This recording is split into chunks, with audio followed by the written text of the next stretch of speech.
This stinking hole was the last place I thought I'd find anyone with some guts.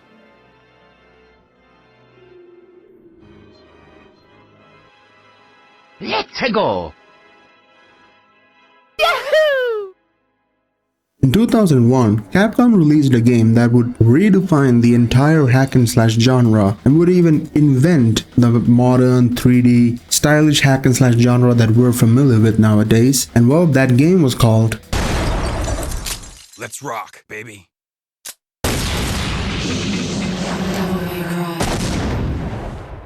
Devil May Cry started development as a prototype of Resident Evil 4, and director Hideki Kamiya just wanted to make a game that was fully action-focused, stylish, and fast-paced. And Resident Evil creator Shinji Mikami, well, he realized that the entire concept of this was just too flashy for the survival horror aesthetic of Resident Evil, and instead of scrapping this, Capcom decided to actually rebrand it into a new IP that we would later call Devil May Cry. And so the sci-fi elements that were in the prototype version of this Resident Evil 4 was later swapped with demons, and well, protagonist was named Dante.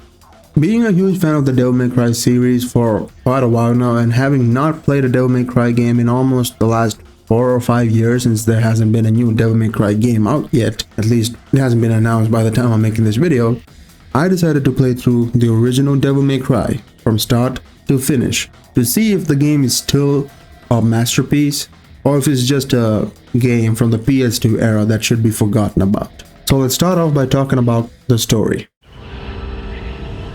Now, I'm not really good at telling or summarizing stories, but I'll try my best here, alright? So, 2 millenniums ago, there was this war going on between the human world and the demon world. And there was this demon known as Sparta. He decided to stand up for justice and basically help the human world defeat the demon world. And in doing so, he sealed away the demon world away from the human world. Sparta is also known as the legendary Dark Knight, and it is also said in the beginning of this game that Sparta actually died after a while. But from what we know, and what they never tell us in the beginning, is that Sparta eventually married a human known as Eva and had 2 sons, Dante and Virgil. Both of them were twins, and Virgil was the older twin while Dante was the younger twin. This is just the backstory that they give us before we actually begin the game. As soon as the game begins, we see a blonde woman falling out of the sky, and she looks at this shop known as Devil May Cry.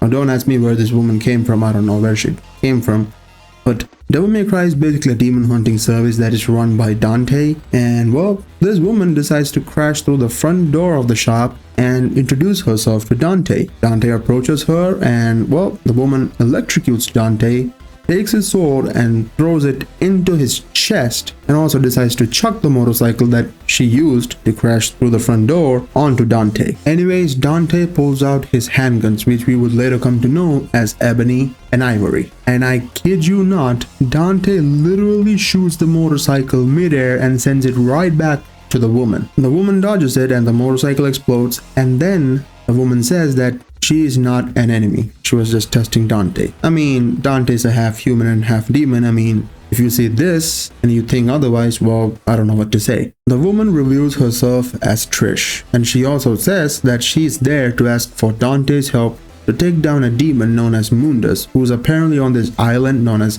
Malay Island. But to make things even more interesting, Trish removes her glasses, and guess what? She looks exactly like Dante's dead mom.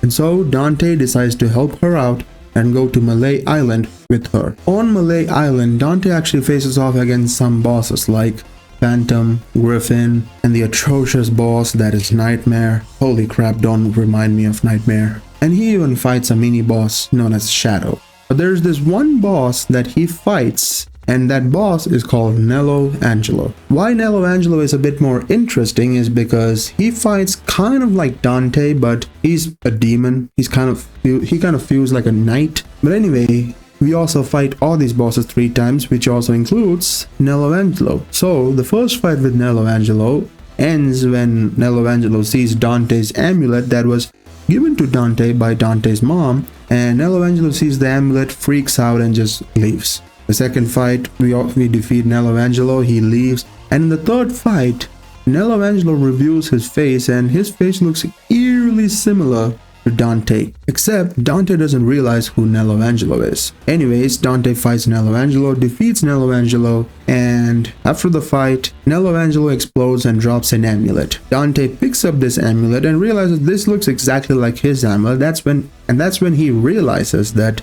Nello Angelo was his brother Virgil all along. Yeah, he didn't understand that Nello Angelo was Virgil when Nello Angelo literally did a face review, but he found out that Nello Angelo was Virgil from an amulet. Man, the logic of older games. Anyways, Dante becomes even more powerful now because now he has both of the amulets and he has his father's sword, the Force Edge, which turns the sword into the demon sword Spada.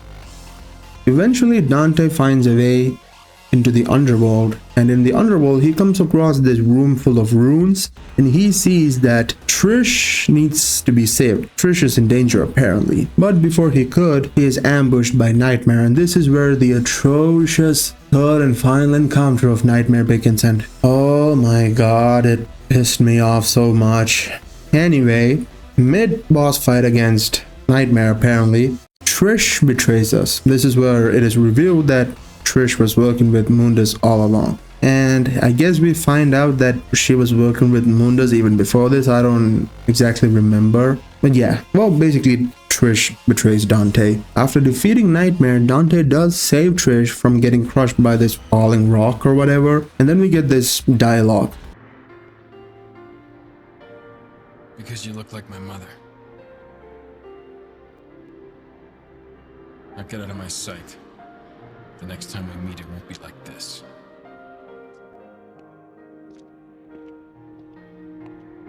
Dante! Don't come any closer, you devil! You may look like my mother, but you're nowhere close to her. You have no soul. You have the face, but you'll never have her fire!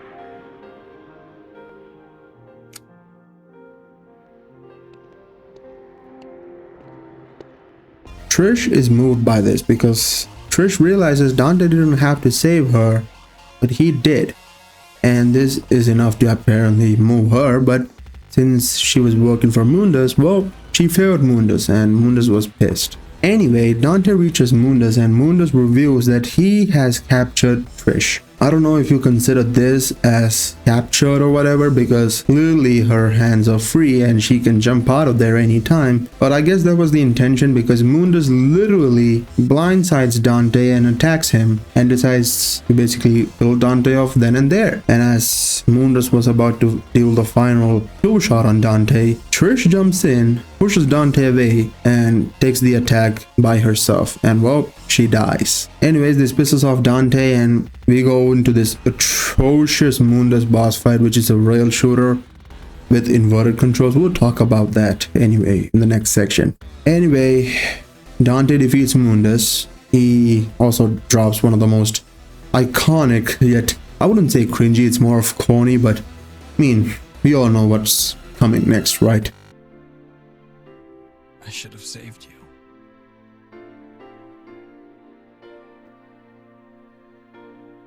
I should have been the one to fill your dark soul with light!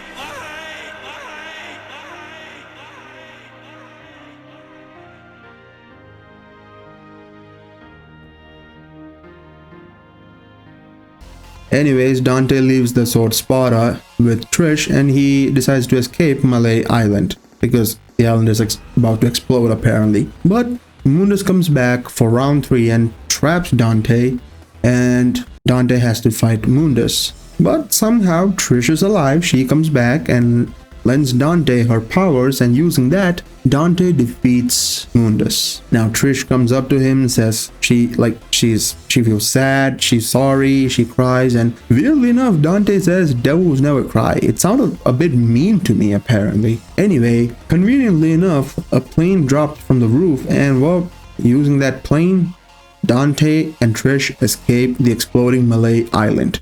Later it is revealed that Dante has renamed his demon hunting service as Devils Never Cry, and that Trish is also apparently working with him now. So yeah, that's pretty much what the story is. I try to summarize it the best way I can. I mean, I guess I did an okay job. I don't know. Anyways, you know what? That's not what we're here to talk about.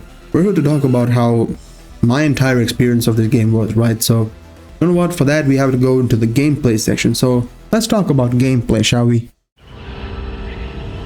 Now when it comes to gameplay, there are certain things that I want to talk about. So let's start off with combat. Now I have to say the combat is, you know what, I was about to say it was, not bad, but it was actually pretty good. And also it was pretty simple. It's not that difficult. It's basically, let me explain, all right? It does kind of feel like the prototype version of what the Devil May Cry 3 combat would be. In Devil May Cry 3, there's a lot more features like styles and certain stuff that you can do. In this game, it's more simplified. It's like there is a normal combo, and then, if you delay an input, you will go into another combo, sword combo, and that's pretty much how the game works. The biggest issue with the game is not the combat or anything, or even the gameplay or the movement or whatever. It's still something that is fine. The biggest issue is the camera angles. Holy crap, the camera angles was just atrocious. I know that it was an early prototype of Resident Evil 4 and it shows. There's a lot of fixed camera angles and sometimes it's too difficult, and especially when you're fighting against bosses, especially like Griffin. If you're playing this game and this is your first time playing the game, it's gonna feel a bit jarring. But then again, it was a game that was being developed as Resident Evil, and it was a game that was released in 2001, so I guess I can just forgive the camera angles as well. But there are two things that I still cannot forgive. One is, I don't know why it was there, and the other, well, we'll talk about it, alright? The first thing that I want to talk about was the underwater sections. What was it? Like literally, why was there a need for the underwater section? I mean, it was over pretty quick apparently, but my god, the controls were just irritating. The underwater section, like, no other Devil May Cry games have the underwater section, and we know why, but in this game there is an underwater section, and it's not really good. It's not really good. It was, I don't know what to say, man. It was just not good. But that is also something that I guess I can forgive. But oh my god, the worst part about this was the final Mundus boss fight, the phase 1 of that boss fight. It was a rail shooter, and the worst part was the controls were inverted. The amount of time I was getting dizzy and like, I don't know what to say, man. I tried fighting Mundus normally multiple times and defeating him, but at one point I got so pissed I used up 2 devil stars to just finish the fight. I just wanted to get out of there. I was starting to get dizzy, and man, I hope a remake is coming, and I want to talk about what I would love to see in a remake. Anyways, these are some of the issues that there are in the game, but pretty much this game is actually a really good game. There's not much stuff that I can complain about. Most of the stuff that I can say are because it was a game of that time, so it's understandable. But that being said, let's talk about the world, the atmosphere and everything, alright? Now I have to say, this is one of those games in the series where the entire environment of the game is very unique. It gives off more of a horror aesthetic than it does like give off the demonic aesthetic in the later games. Here it just feels like a horror game many of the times, and the entire Malay castle, like Malay Island and the castle, it just feels very demonic. Certain areas with their color grading and everything, it's too good to look at, and since I was playing the HD remaster, even better, right? And the level design and each and every area and each and every mission, like there were some missions that were too small and could have been added into, like, I don't know, like the ending of the previous mission or the beginning of the next mission, but it is what it is. What stood out to me was just the environment. It was beautiful. I loved it. Especially when you go to the underworld, it feels very demonic and kind of like fleshy in many ways. Anyways, talking about environment and everything, we also have to talk about how the characters and everything were written. Obviously, for a game that was made in 2001, the characters, especially it was a Capcom game, so you know the characters are gonna be corny here and there. And as expected, Dante is corny. He is actually more corny than he is cool compared to his later versions, but I don't mind this version. But man, other characters like Trish, Mundus, or Nello Angelo, I feel like they need more character work in these games. They just come into the screen, a few dialogues, and they just live. Trish is, I guess Mundus or Trish is like the second character with most dialogues. I don't know. And Mundus, although he is a big bad, he doesn't feel like he's the big bad villain until you reach the end of the game. Like, his presence is there, but he is just, he's just not this looming threat that he feels like. Like, if you have played Devil May Cry 3, we know Arkham is not a good dude. What he's gonna do is really bad. Arkham is always present throughout the game. Devil May Cry 4, it's not a good job, but Sanctus and the Savior, it's still there. It was bad, but it's still there. In Devil May Cry 5, Urizen, and if you guys haven't played it, I'm not gonna spoil it, but even Urizen, right? Everything just felt like, the boss was always there, and the boss felt threatening. That's what I'm trying to say. But in this game, Mundus didn't feel that threatening to me, apparently. I mean, it's just maybe my opinion. But man, this game is something else. And as a game that started off the entire franchise, I have to say, what a great way to start. I'm not gonna lie, playing Devil May Cry 1 was just one of the most unique experiences that I had, because as I said, I have only played this game before, like once before, and that dude was a long time ago. And so for me, it was like playing for the second time. And yes, I did die multiple times and everything. And if you guys actually want to check out the gameplay that is being used in the footage as well, I will link the channel in link my second channel in the description. I will be posting no commentary gameplays with a death counter on those channel. Like, it doesn't matter which game it is, we'll be playing those games and we'll be talking about those games on this channel as well. Anyway, Devil May Cry 1 is a very unique experience, and I'm happy that I decided, and it's not just happy, I'm just glad that I made the choice to play Devil May Cry 1. Well, that being said, I have to say, it is a timeless masterpiece. It does need a remake. It is a timeless masterpiece, but it does definitely need a modern remake, because there's a lot of stuff to be fixed. So, you know what? I'll just point some things out. You can fix the camera angles, the combat, make the combat a bit more detailed, maybe add a bit more weapons, maybe add a bit more bosses and variety, because you fight the same boss 3 times in this game. Maybe make Dante's character more consistent with his later versions, instead of making him this pony guy. And even make Mundus feel like this big bad villain, instead of just a villain that just doesn't feel that threatening in the game. The environment feels more threatening than Mundus himself. So yeah, that's pretty much only the few stuff that they have to fix. Other than that, this game is just perfect. It has a great story and everything. It's a simple story, but it's great. And I have to say, as I said, it's a timeless masterpiece. But boy, oh boy, after playing this game, I'm not excited to play the second game. I know it is a bad game, and the thing is, I was not actually excited, but I did play through the game, and oh my god. You know what? We'll talk about Devil May Cry 2 in the next video. So I guess I'll see you guys all in the next video. Till then, you know what? Take care.